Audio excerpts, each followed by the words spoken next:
Hello, everybody, and welcome. We've got another fantastic MLG replay. Of course, this out of MLG Anaheim. This will be Game 3 of the Losers Bracket match between MToD, spawning as the Blue Protoss, facing off against none other than Slayer's Alicia, spawning as the Red Protoss. I'm Tumba, co-casting with me for the series, Dark and Light. That's right, Tumba, and this will be interesting because Alicia showed us last game that he is not going to give up this matchup for Todd was able to take that first game in this extended series here. Despite that, Todd still only needs one game to win, so it is a live or die situation almost every time for Alicia. So he's going to have to win 3 consecutive game here if he does want to advance. Absolutely, and you can sort of note that this is an extended series match, and extended series in and of itself kind of a hot topic around MLG. We're going to have to see exactly how that pans out if changes are made. Absolutely, it will be interesting. Todd and Alicia both opting, of course, for those necessary pylons, getting those probes out as well. Obviously, super standard stuff.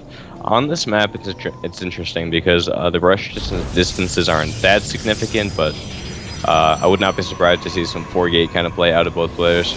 Yeah, as you said in the last game, of course, pylons and gateways, pretty important. Crucial stuff, critical stuff. Yes, making probes, always a good idea to make pylons and probes. As Day 9 says, that's it.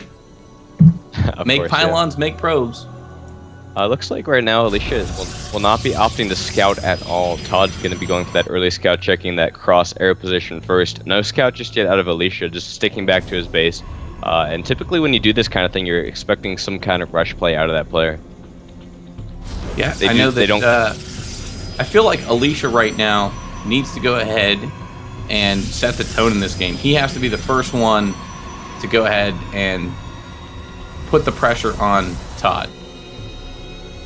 Yeah, I agree with that absolutely. As I was saying, he is not scouting, so I would not be surprised by that at all. Typically, when you do 4-gate kind of plays, you don't concern yourself with scouting because you can't really rely on your opponent's build at all. Typically, you just want to know the position of your opponent, but that's not too significant because you can place that proxy pylon at will and then move as you go. Yeah, and you can see here, Todd being as annoying as possible with that probe. There's nothing worse than having an opponent's harvester in your base, mining your minerals, and zapping away. And as we can see, we got the zealot out here. Yeah, I really like the base, trying to take him out. He'll have a hard time catching that probe, though.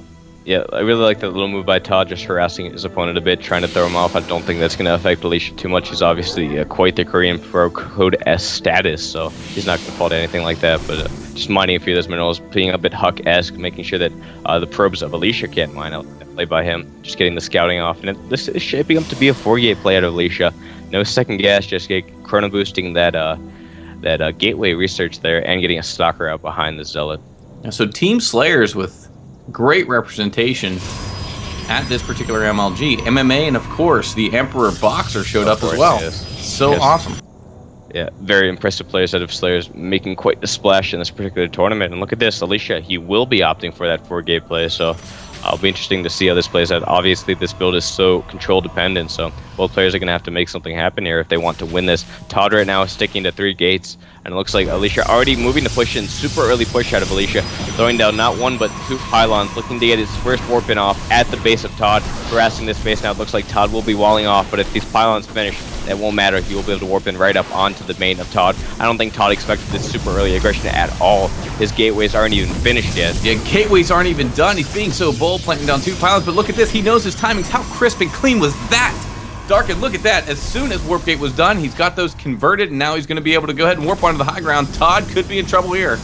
Yeah, I love this play out of Alicia. This is the most aggressive 4-gate I've probably ever really seen, getting the first proxy pylon at the base of Todd, doing a ton of damage right now, warping in additional stalkers and a zealot, forcing the sentry and the stalker of Todd back. And it looks like he will be have the unit advantage here, doing so much damage right now. Going to be forced back a bit by those probes. I really don't think that Todd is enough to hold this right now. His gateway's only now finishing, turning into warp gates. No, at the point where he's warping in onto the high ground, that's when you know you're in trouble. If your warp gate tech isn't even finished yet, combine that with the Korean control of Slayer's Alicia, and it's going to be lights out. Yeah, good stutter stepping back there, keeping those stalkers alive for as long as possible. He still has the unit advantage, and Todd, I don't think he saw this coming at all, and he's falling for it right now. Proxy pylon continuing to warp in, and Todd knows he cannot deal with that aggression out of Alicia. So well played. Such a nice little move by him. We'll be taking this game again, so nice by Alicia. Very impressive. Absolutely. So Slayer's Alicia, not one to give up, wants to stay in this tournament.